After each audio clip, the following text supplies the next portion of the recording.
It's the winter of 1939. The temperature in the Finnish forest has dropped to -40 degrees Celsius. The snow is chest deep in places, and the trees are thick with frost. Somewhere out there, a Soviet patrol is moving, boots crunching, breath rising, eyes scanning the tree line. Then one of them drops. No one heard a shot.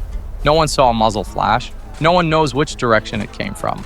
By the time the rest of the patrol hits the ground, another man is already gone. The survivors crawl back through the snow and report what happened. Their commanders write it off as an ambush. But the ambushes keep happening. Every day, every patrol, always the same result. No trace, no footprints leading away. Nothing but bodies and silence. The Red Army starts calling him Deadliest, the White Death. His real name is Simo Häyhä. He is 5 feet 3 inches tall. He is a farmer. And over the course of 100 days, he will accumulate over 500 confirmed kills, making him the deadliest sniper in the recorded history of human warfare. The question is not just how many he killed. The question is how. How does one man with a bolt-action rifle and no scope in the middle of the coldest winter in decades become something that a modern military cannot stop, cannot find, and cannot kill? This is White Death, humanity's deadliest sniper.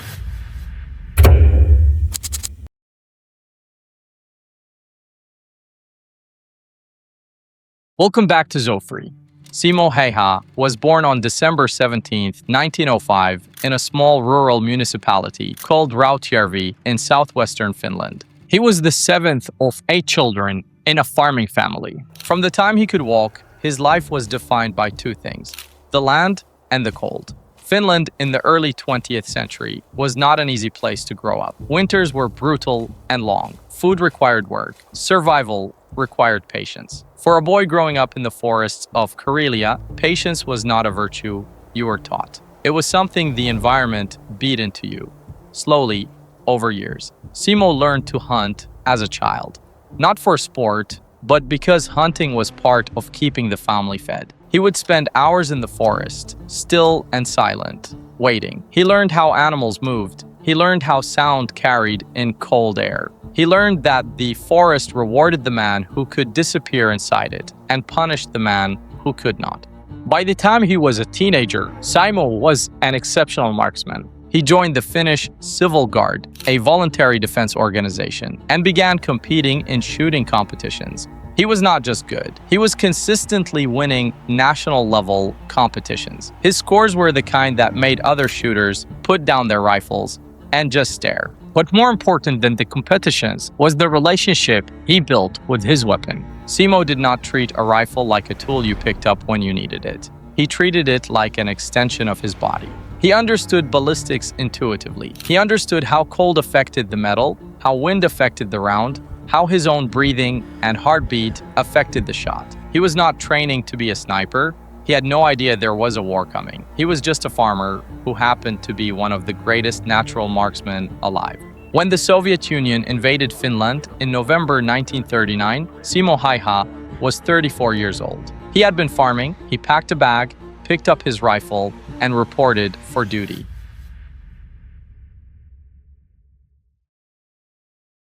On November 30, 1939, the Soviet Union launched a full-scale invasion of Finland. The numbers were staggering. The Red Army outnumbered Finnish forces 3-1 in soldiers, 30-1 in aircraft, and roughly 100-1 in tanks. Stalin expected the campaign to last 2 weeks. His generals were so confident they didn't even issue winter uniforms to their troops. Finland had no choice but to fight differently. The Finns knew their terrain in a way the Soviets never could. They knew which frozen lakes could support the weight of a vehicle and which ones could not. They knew the forest paths that did not appear on any Soviet map. They knew how to move silently through snow that would swallow an unprepared man to the waist. And they used all of it. Simo was deployed to the Kollaa river front, one of the most brutal and strategically critical sectors of the entire war. The Kollaa front was where a small number of Finnish soldiers were expected to hold back a vastly larger Soviet force for the entire duration of the conflict. And they did. Simo arrived with his personal rifle, a Finnish-produced Mosin Nagant M28/30, and got to work. His early engagements were not dramatic by the standards of what came later. He would take a position, wait, fire, and move. But something became clear very quickly to the Soviet units operating near Kollaa. Their men were dying at a rate that could not be explained by ordinary combat attrition. They were dying at range, from positions that could not be located, from a shooter who seemed to leave no evidence of his presence. Casually, reports started flagging it. Soviet officers started asking questions, and the answer that kept coming back was that there was someone in those woods who was not operating like a normal soldier, and they were right.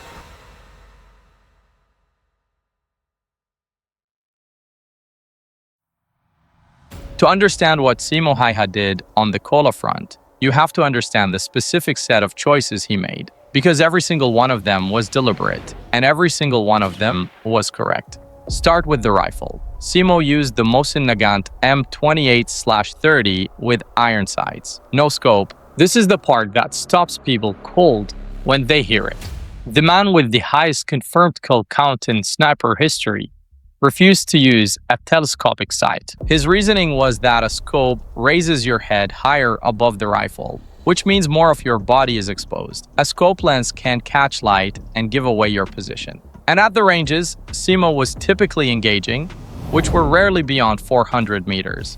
Iron sights were more than enough for a man of his skill. He had spent his entire life shooting with iron sights. He trusted them completely. He did not fix what was not broken. His secondary weapon was a Suomi KP/31 submachine gun, which he used for closer engagements when speed mattered more than precision. He was lethal with that too.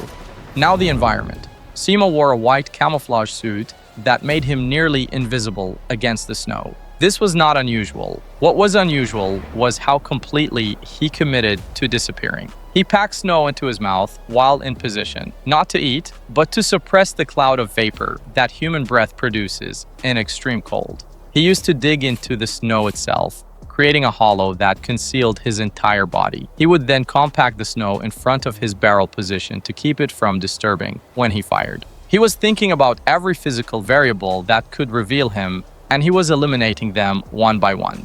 He never fired from the same position twice in a row. After each shot, he moved. He understood that the moment a Soviet soldier calculated where a shot came from, that position was compromised, always making himself a new ghost.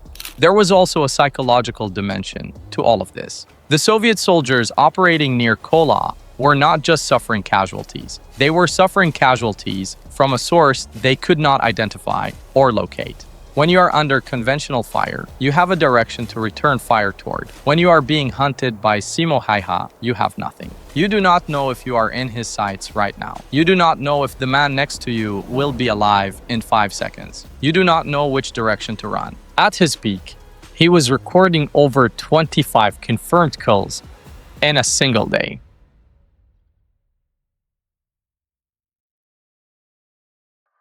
At some point, Soviet command stopped treating Simo Häyhä as a battlefield inconvenience and started treating him as a strategic problem that needed to be solved. The first response was to send counter-snipers. Trained Soviet marksmen were deployed specifically to locate and eliminate the White Death.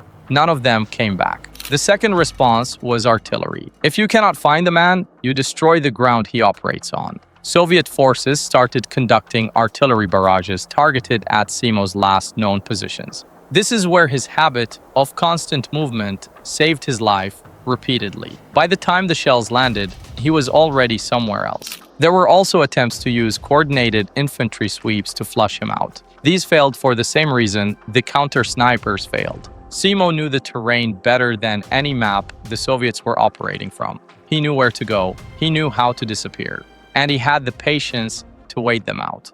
The Soviet soldiers who operated in his sector started refusing to move during daylight hours. One man with one rifle was functionally pinning down and demoralizing entire units.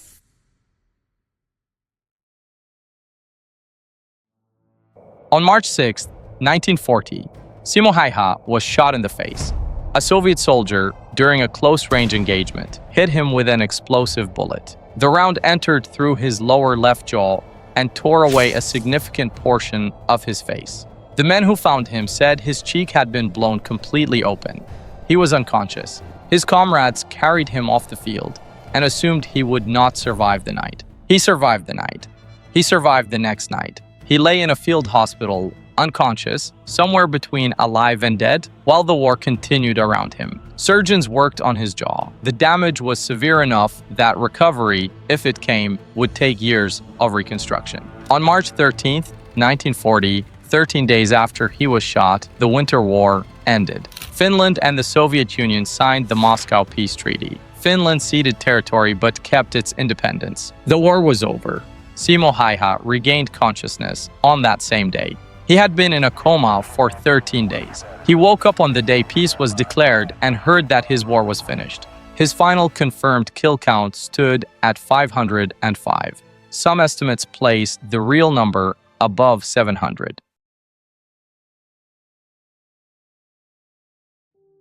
Simo Häyhä returned to farming after the war. His jaw was rebuilt through multiple surgeries over several years. He hunted, he kept dogs, he lived quietly in the Finnish countryside for decades. He did not seek attention, he did not write a memoir, he did not tour the world giving speeches. He lived to be 96 years old, dying in 2002. For most of those years, he was just a man on a farm in Finland. Very few of his neighbors would have guessed that the quiet old man down the road had once been declared a supernatural threat by the military intelligence apparatus of the Soviet Union. 505 confirmed kills, 100 days, 1 bolt-action rifle.